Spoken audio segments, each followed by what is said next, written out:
Konzert Merkdamski presents.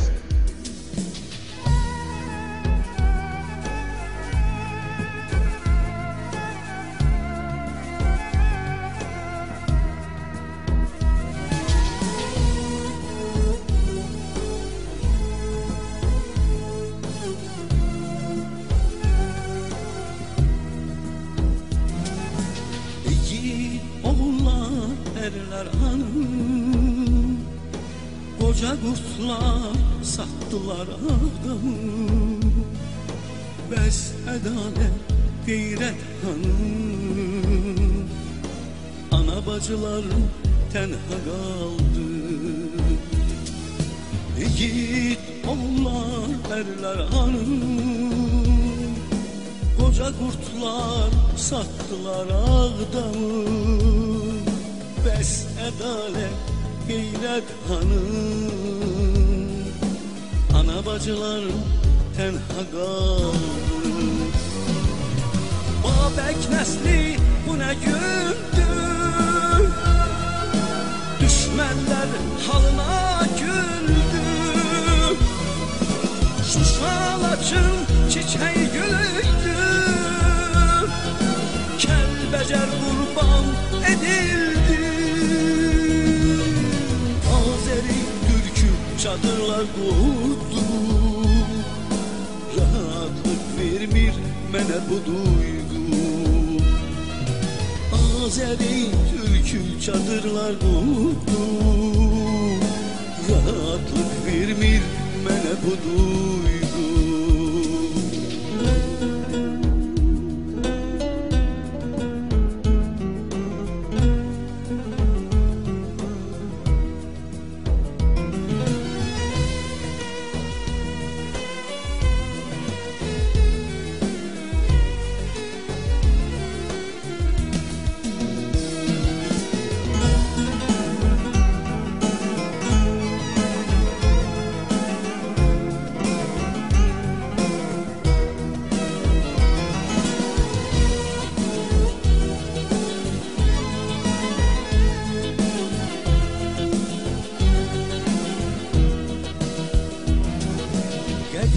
Halkın hürremiyle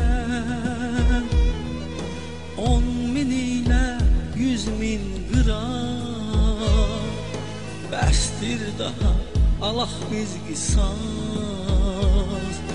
torpaq bizi bağışlamaz. Qədim xalqın hürremilər 10.000 ile 100.000 gram, bəsdir daha Allah biz qisas, torpaq bizi bağışlamaz. Babək nəsli bu nə gündür, düşmənlər halına güldü.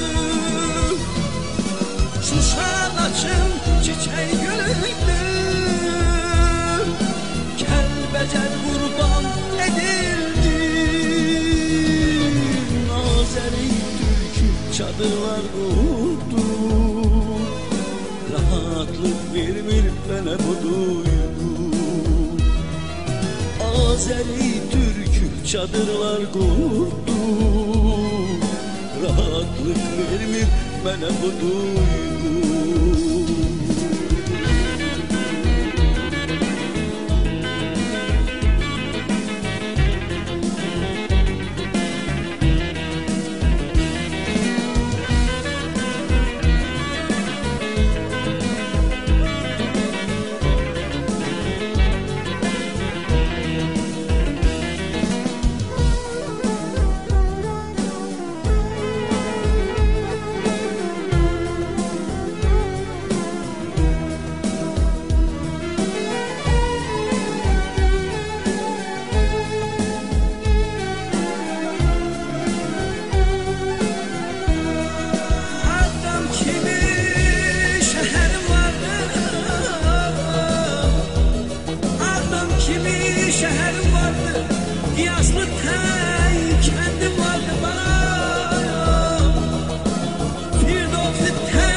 düşmənə qaldın. Aman, aman, aman, aman, aman, aman, aman, aman, aman, aman, dərdim çoxdur yaman.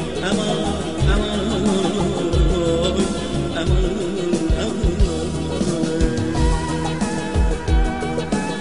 Hayır size ay yiğitler, Qarabağda canı qurban vermiş. Yəqin o dünyada, haqq dünyasında ruhunuz od tutup yanır. Artıq 20 ilə yaxındır ki, Qarabağ əldən gelir. Elə gündə bizə cürbəcür vədlər edirlər. Hayır sizə ay ana bacılar, əsir düşənlər, hayır sizə igid oğullar, əsir düşənlər, qocalar, gəlinlər, qızlar, uşaqlar. Ay Allah, ya bizi bu rüsvayçılıqdan qurtar, ya da bu milləti tamamilə məhv elə qurtar.